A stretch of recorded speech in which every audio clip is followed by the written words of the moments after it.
Napagpalang gabi sa bawat isa. Purihin ng Diyos sa oras na ito. Ngayon ay ikadalawa ng Hunyo. Praise God dahil nasa kalagitnaan na po tayo ng taon. Nasa biyaya at habag ng Panginoon ay patuloy tayong nakakasurvive. Praise God, at sa oras pong ito, tayo po ay muling magsama-sama na mag-aaral ng salita ng Diyos sa pamamagitan nitong tinig ng pag-asa. At hayaan niyo po na bago tayo magpasimula, ay patuloy nating hilingin ang kapangyarihan ng Santong Espiritu na siyang manguna at maging tagapagturo natin. Tayo ay yumuko at pumikit. Ama naming Diyos na makapangyarihan sa lahat, sa pangalan ng aming Panginoong Hesus. Marami pong salamat sapagkat patuloy po na kami pinagkakalooban nyo ng oras at panahon na magsama-sama na makapag-aral, makapagbulay na inyong salita. Santong Espiritu, patuloy po na ang inyong kapangyarihan, ang pagtuturo niyo, aming pong inaasam, sapagkat kung wala ka, wala kami magagawa. Hindi po sapat ang aming mga karunungan, ang aming mga katalinuhan. Kailangan po namin ikaw, Santong Espiritu, na siyang magpaunawa sa amin ng kalooban at plano ng Diyos. Samahan niyo po kami at Lord, ang mga nasa tahanan, nakasama ko ngayon. Father God, I pray for your presence be manifested upon them, O God, and thank you sapagkat sinabi niyo na kung saan may dalawa o tatlo na nagkakatipon sa inyong pangalan, kayo ay nasa kalagitnaan. Kaya kami pong lahat sa umasaha. Gabing ito, Panginoon, ay nananampalataya na tunay na ang presensya niyo ay nasa kalagitnaan kung kaya't kayo lamang ang aming itataas, kayo lamang ang aming paluluklukin sa trono, Panginoon, sa aming kalagitnaan. At ang lahat po ng papuri, pasasalamat, kalwalatian ay sa inyo lang namin din po ibibigay sa matamis at makapangyarihang pangalan ng aming Panginoong Hesus. Amen. Amen. Thank you, Lord. Sa oras pong ito, purihin ng Diyos sapagkat sa panibagong buwan na ito na kung saan ay ang ating pong tatalakayin naman noong pong buwan ng Mayo, nandoon po na ang ating pong pinagbulay-bulay sa loob ng isang buwan sa pamagitan ng iba't ibang manggagawa ng ating Panginoon ay tungkol sa denying of ourselves. At sa buwang ito ng Hunyo, ang ating po namang pagbubulay-bulayan ay naroon po na may pinamagatang the everlasting covenant. At ito po ay matutunghayan natin sa Jeremiah 32 verse 40. Pero basahin po muna natin from Jeremiah 32, 37 to 41. No? Nasabi dito,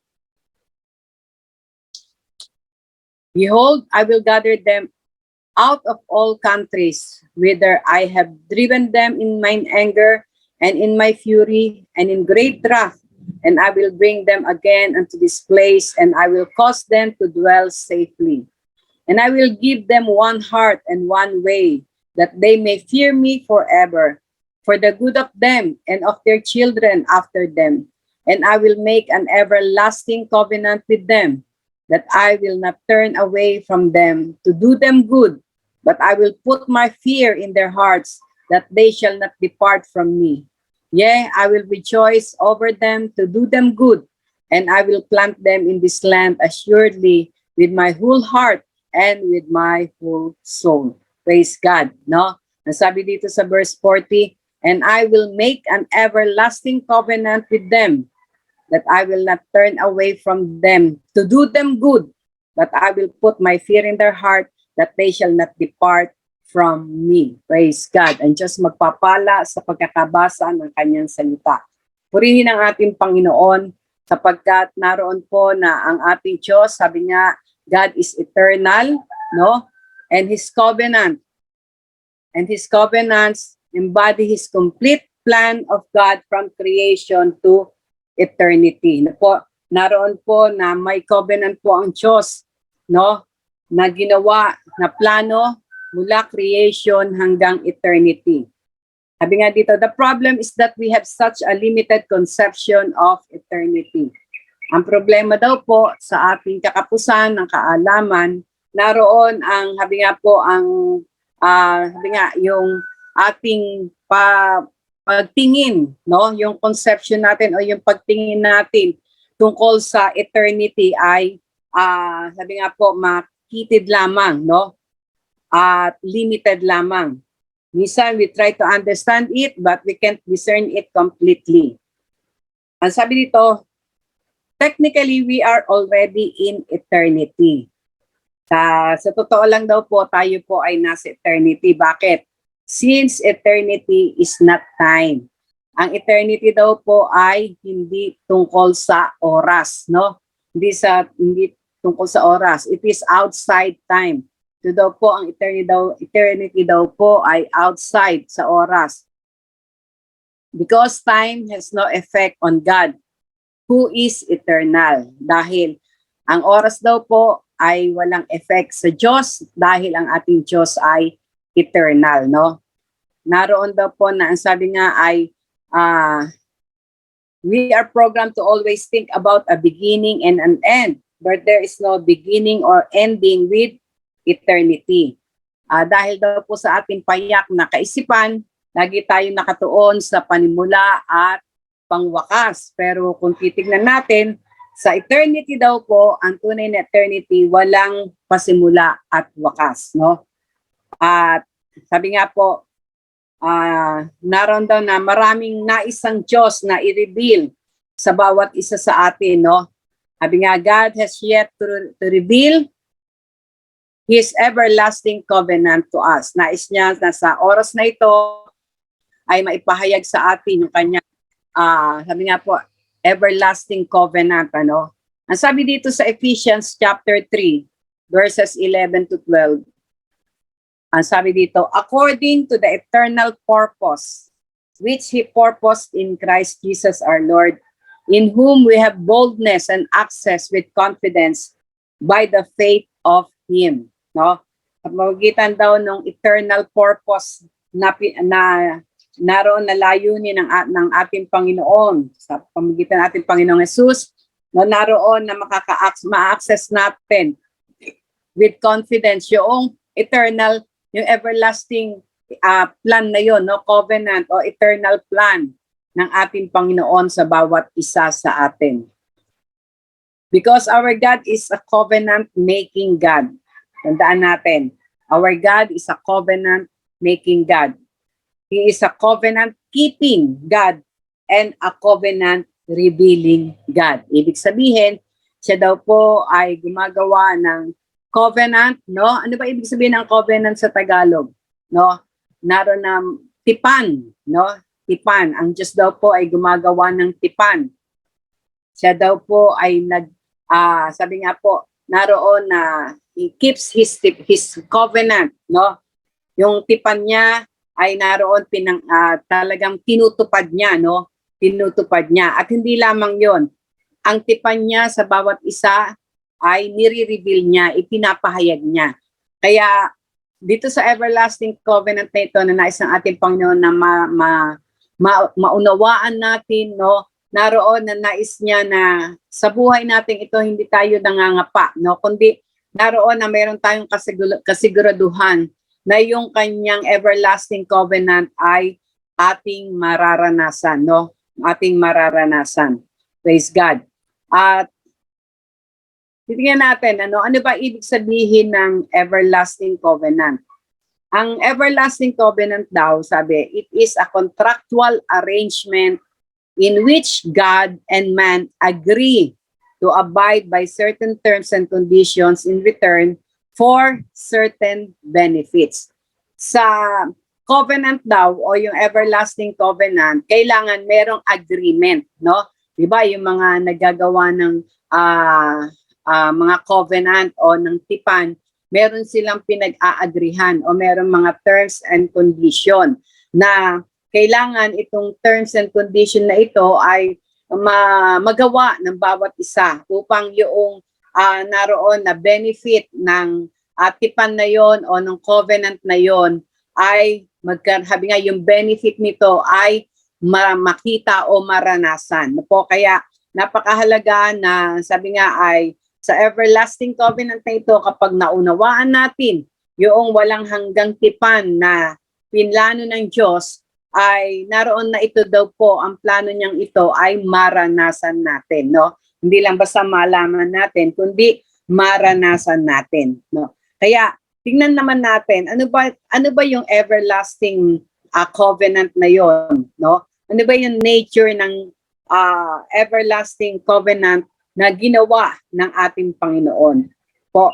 Sa Genesis 17, makikita po natin na noong si Abraham ay naroon na tinawag niya, ang Diyos po ay gumawa ng everlasting covenant, no?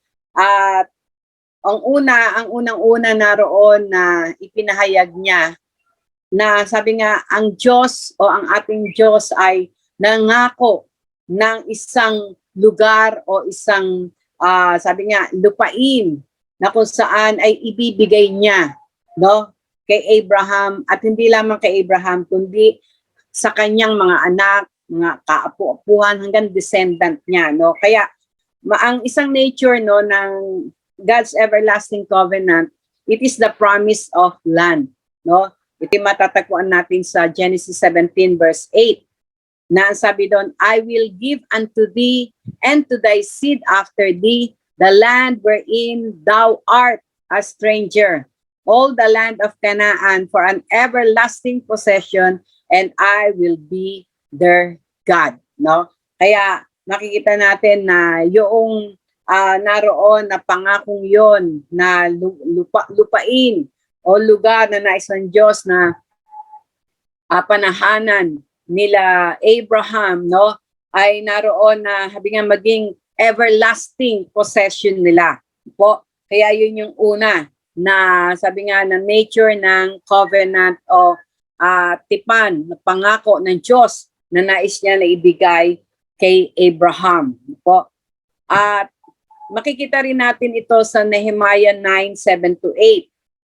Ang sabi dito, no, na thou art the Lord, the God who didst choose Abram and broughtest him forth out of Ur of the Chaldeans and gavest him the name Abraham and foundest his heart faithful before thee and modest a covenant with him to give the land of Canaanites, the Hittites, the Amorites, and the Perizzites, and the Jebusites, and the Girgasites, to give it, I say, to his seed, and has performed thy words, for thou art righteous. No? Dito sa Nehemiah, hindi lang yung lupain ng Kanaan ang naroon na sinabi ni Nehemiah na ibinigay ng Diyos kay Abram na naging Abraham dahil sa covenant na ginawa ng ating Panginoon. No? Sa mga susunod na mga pagtatalakay ng topic na ito about everlasting covenant, marami tayong malalaman, no, about Abrahamic covenant, no, Adamic covenant, Mosaic covenant, no, yung kay Moses, yung kay David, Davidic covenant, hanggang sa New Covenant, hanggang sa ating kapanahunan po. At naroon na pinangako rin, no, o nagbigay din ng promise o tipan ang Diyos na hindi lamang basta ibibigay yung naroon na land, no, na promise niya, kundi ang pangalawa ay gagawin silang multitudes, no, multitudes, yung habi nga yung kanyang offspring ay lalaganap. Ang sabi dun sa verse 7, and I will establish my covenant between me and thee and thy seed after thee in their generations for an everlasting covenant, to be a God unto thee and to thy seed after thee. No? Kaya makikita po natin na yung pangako ng ating Panginoon, yung everlasting covenant na yon, hindi yun natapos kay Abraham lang, kundi ito ay magpapatuloy, no? Nagpapatuloy ito hanggang sa kaapu-apuhan, no? Hanggang sa kaapu-apuhan ni Abraham. At purihin ng Diyos dahil nakasama ang bawat isa sa atin. We are the spiritual, sabi nga ay descendants of Abraham. Kaya po yung everlasting covenant na yon ay kasama tayo, no? Kasama po tayo. Praise God. At hindi lamang po yon, ano, naroon na sabi nga ay isa sa ipinangako ng Diyos ay yung sabi nga sa kanyang lahi, yung descendants niya ay naroon na sabi nga lalabas ang mga hari, no? Ang mga hari, higit sa lahat ang hari ng mga hari, walang iba kundi ang ating Panginoon, the great Messiah, no? Kaya at makikita naman natin ano talagang nangyarit na ganap. Kaya nga ang sabi sa Isaiah, for unto us a child is born, unto us a son is given, and the government shall be upon his shoulder, and he will be called Wonderful, Counselor, Mighty God, the Everlasting Father, and the Prince of Peace. No? At sa Genesis chapter 3 verse 15, no, doon pa lamang ay ipinahayag na ng ating Panginoon na naroon na sabi nga ay ibibigay niya ang tatapak o yuyurak sa ulo ng serpent. Ang isang manunubos o isang Mesaya, walang iba nga kundi ang ating Panginoong Jesus, no? Kaya ito po ay naganap, no? Ito'y nagaganap, no? Kaya dito sa mga pangakong ito ng ating Panginoon that He will give us the land, no? Alam nyo, naroon po na maging sa ating kasalukuyan, di ba? Mayroon siyang sinabi, mayroong pangako ang Diyos na anuman ang naroon na tapakan ng iyong paa, no? Anuman ang iyong tapakan ng iyong paa, angkinin mo. Una, hindi para sa sarili mo, kundi sa ating Panginoon. He will give it to us dahil kasama iyon sa everlasting covenant na pinangako ng ating Panginoon. At hindi lamang iyon, na sabi nga maging sa mga makakatanggap nitong everlasting covenant na ito ay dadaloy mula sa, sabi nga ay hanggang sa ating kaapu-apuhan, no? To the next generations. No po? Kaya dito makikita rin natin, no? Our responsibility for the everlasting covenant para ma-experience natin, ay sabi nga meron tayong dapat na gawin, no? O merong responsibility, katulad nga nung meaning, doon sa agreement na yon, no? May terms and condition, no? May terms and condition. At makikita natin na ibinigay ng Panginoon, ibinigay ng Diyos yung term. Ano ba yung terms na yon? Yun yung pinangako niya ang lupain, pinangako niya na sabi nga magmumultiply ka o dadami ang lahi mo, no? At naroon na ang kaligtasan ay mararanasan through our Lord Jesus Christ. Yun yung term. At mayroon namang kondisyon, no? At ang kondisyon, ito ay ang tao naman ang dapat na gumawa, no? Para sabi nga ay maisakatuparan yung everlasting covenant na iyon at maranasan, no? Maranasan. Una, ang sabi nga doon sa Genesis 17 verse 1, no? Ito yung kondisyon para daw yung everlasting covenant ay talagang mag-manifest o maranasan nila Abraham. Ang sabi ganoon, walk before me and be blameless. Na? Ito yung unang naroon na kondisyon. You must walk before God and be blameless. Walk before God, ibig sabihin, kailangan maging loyal tayo sa Kanya, mag-serve tayo sa Diyos, no? At yung blameless naman, it is a walk of life that was marked by integrity, brightness, no? Ibig sabihin, yung liwanag na nagagaling sa Panginoon ay nakikita, at yung wholeness, ibig sabihin, yung kabuuan, no? Yung kabuuan ng ating buhay, makita ang liwanag na nanggagaling sa ating Panginoon. At dito sa verse 23, dito naman sa verse 23, no, makikita naman natin dito na ang pangalawang sabi nga ay responsibility na kailangan gawin, no, yung kondisyon na dapat na gawin ng nila Abraham, at hindi lang ni Abraham kundi yung kanyang mga descendants, ay sabi dito ay he must circumcise the flesh of their foreskin that very day as God has said to him, no? Ang naroon daw na kailangan na tulian, no? Tulian ang mga kalalakihan maging ang 8 araw na bata, no? Isang sign 'yon ng, sabi nga po, ay pagtanggap ng ito'y seal ng everlasting covenant na nanggagaling sa Panginoon. Ano ba ang ibig sabihin nito? Naroon daw po ang kailangan ay immediate obedience, no? Kung titingnan natin dito sa Genesis chapter 17, nung sinabi ng Diyos na naroon na kailangan i-circumcise yung mga kalalakihan mula kay Abraham, talagang immediately sumunod kaagad si Abraham, no? Kung titingnan natin, napakahirap ng kalagayan na yon, no? Yung pagtutuli, talagang masakit ang nararanasan ng mga kalalakihan, no?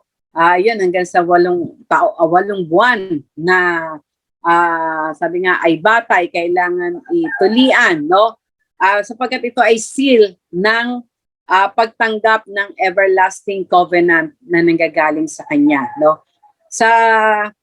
Pero sa panahon na ito, no, sa Leviticus 26, sa Deuteronomy 26, no, at saka sa Jeremiah 4:4, ang naroon na, sabi nga, ang ni-required na pagtutuli na sinasabi ng ating Panginoon ay circumcision of the heart. No, kung doon sa kapanahunan ni Abraham, ang pagtutuli ay yung literal na yung foreskin nila, no? Pero dito sa Leviticus, sa Deuteronomy, sa Jeremiah, ay ang tinutukoy na circumcision ay circumcision of the heart, no? Circumcision of the heart. Sabi sa Romans 4:11, circumcision was a sign and a seal of that righteousness that comes by faith. Ang spiritual significance po nito sa ating kapanahunan ay katulad noong ating pinag-aralan nung nakaraang buwan na denying of ourselves, no? Ang sabi nga pagsi-circumcise ng ating puso, ito ay magagawa if we deny ourselves, no po? We deny ourselves. At kaya naroon po na kapag ang mga bagay na ito ay sabi nga ay naroon po na ginawa ng tao bilang kondisyon, no? Ang Diyos ang nagbigay ng terms, ang tao ang gagawa doon sa kondisyon, no? Una ay sabi nga ay we must walk with Him, no?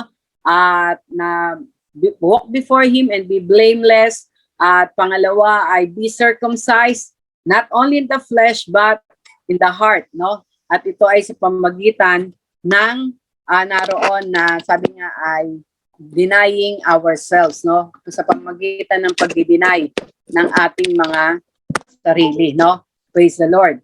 At alam niyo po ba na sabi nga ay dito sa promise na ito, no? Yung sa covenant na ito ng ating Panginoon, makikita natin na ang Diyos mismo ang siyang gumagawa ng kaparaanan na talagang dahil ang tao nga ay likas ang kasalanan, di ba? Sabi sa Romans 3:23, Romans 6:23, that naroon na we are all sinners, no? We are all sinners and we fall short of the glory of God. All men have sinned and fall short of the glory of God. At naroon na ang kabayaran ng kasalanan ay kamatayan. Pero bagamat naroon po na ganon ang kalalagayan ng tao, talagang nais ng ating Diyos na yung everlasting covenant niya ay mangyari at maganap. Kaya siya na rin ang gumawa ng kaparaanan, no? Siya na rin ang gumawa ng kaparaanan sa pamagitan ng sa pamagitan ng John chapter 3 verse 16. For God so loved the world that He gave His only begotten Son, that whosoever believeth on Him will not perish but have everlasting life, no? Everlasting life, everlasting covenant na nanggagaling sa Kanya. At ang ating kondisyon naman na dapat gawin ngayon ay yung tunay na tayo'y manampalataya at magtiwala, no? Ang sabi nga, God reaching us His hands now, saying to us, be mine, and I will be yours now and forever, no? Kaya po, dito sa everlasting covenant na ito na tinutukoy, matatanggap natin to kung tayo po ay naroon na sabi nga ay magiging pag-aari ng ating Panginoon. Kasi sinabi niya, no, be mine and I will be yours now and forever. At tayo ay magiging kanya ngayon at magpakailanman. Ito po ang nais ng ating Panginoon na talagang yung kanyang everlasting covenant o yung walang hanggang tipan na naroon na ginawa niya ay matanggap natin, maranasan natin. At sa pagkakataon na ito, no po, sa pamagitan ng pananampalataya, katulad ng binasa natin sa Romans 4:11, no? Sabi nga ay yung righteousness that comes by faith ay matatanggap natin, no? Matatanggap natin sa pamagitan ng ating Panginoong Jesus, no po. Kaya makikita natin na maging ating Panginoong Jesus ay gumawa ng covenant, yung sa communion, di ba? Sinabi niya na this sign is sign of covenant. Yung dugo na yon, yung sabi nga ay yung tinapay na nagsisimbolo ng kanyang body, no? Na nabayubay doon sa krus ng Kalbaryo. It is a covenant. It is a covenant na ginawa ng ating Panginoong Jesus, no? Upang yung everlasting covenant na yon na pinlano ng Diyos, no, ay naroon na maranasan natin, no? Maranasan ng bawat isa. Kaya sabi nga, alalahanin natin to, magtiwala tayo, no? Na sabi nga ay ito ay matanggap natin, ano? Upang ang kanyang tipan na yon ay maranasan natin. Kaya purihin ang Diyos sapagkat alam ko na sa buong buwan na ito ng Hunyo ay maliliwanagan pa natin, no? Yung everlasting covenant na yon na tinukoy niya, na nais niya na gawin o ginawa na niya, no? Magmula doon sa ating mga ninuno at tandaan natin ito ay sabi nga ay magpapatuloy hanggang sa generation, hanggang sa lahat ng magtitiwala at tatanggap sa ating Panginoong Jesus. Kaya sa oras na ito, purihin ang Diyos dahil isa ka, no? Isa ako sa nais ng Diyos na makaranas noong walang hanggang tipan na yon na ipinangako niya. Ang kailangan lang nga natin ay gawin yung kondisyon. At ang kondisyon ay napakadali kung tutuusin. Lumapit lang tayo sa Kanya. Magtiwala tayo sa Kanya. Maging Kanya tayo, no? Yung total surrender natin sa Kanya. At ang sabi naman niya, I will be yours forever. No? Kaya purihin ang ating Panginoon sa gabing ito. Tayo ay manalangin. Ama namin Diyos, sa pangalan ng aming Panginoong Jesus, marami pong salamat sapagkat alam po namin, Panginoon, na hallelujah, na kami po ay kabilang diyan sa everlasting covenant na yan na ibinigay nyo, Panginoon, ipinangako nyo mula sa aming mga ninuno. Sapagkat ang pangako nyo yon, Lord, ay from generation to generation, O God. Salamat sapagkat we became the spiritual Israelites sa pamagitan ng pananampalataya namin sa inyo, Panginoong Jesus. Thank you for that privilege, Lord. Hallelujah. Na bagamat kami ay kasama sa mga hintil, pero dahil ang pangako niyong yon ay from generation to generation, nakasama kami, Panginoon. Salamat ng marami. Hayaan niyo po na patuloy pa naming maunawaan, patuloy pa naming naroon na hindi lang maunawaan, kundi maranasan ang everlasting covenant na yon, Lord. Na sinabi nyo, you will give us the land, no? Ibibigay nyo ang tamang lupain, no? Na nais nyo na i-possess namin.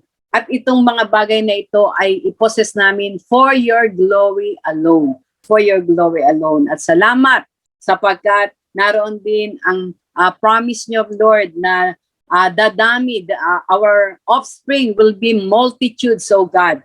Ang mga susunod sa amin ay magiging multitudes, Lord. Susunod na tatanggap sa inyo, Panginoon. Magiging anak nyo, Panginoon, ay naroon na darami, Panginoon, sapagkat ito'y mangyayari dahil lamang sa everlasting covenant nyo, Panginoon. Thank you, Lord. At hayaan niyo po, Panginoon, na madatnan nyo ang bawat isa na lumalakad blamelessly. And Lord, hallelujah, na lumalakad kasama niyo palagi, Panginoon. We honor you, we praise you. Salamat sa pagsama nyo sa amin pong pag-aaral na ito, God. In the name of Jesus, we give you all the glory, honor, praise, and thanksgiving. In Jesus' name, amen and amen. Praise God. Purihin ang ating Panginoon. At sabi nga po, ito'y pasimula pa lamang, yung pagtatalakay about everlasting covenant.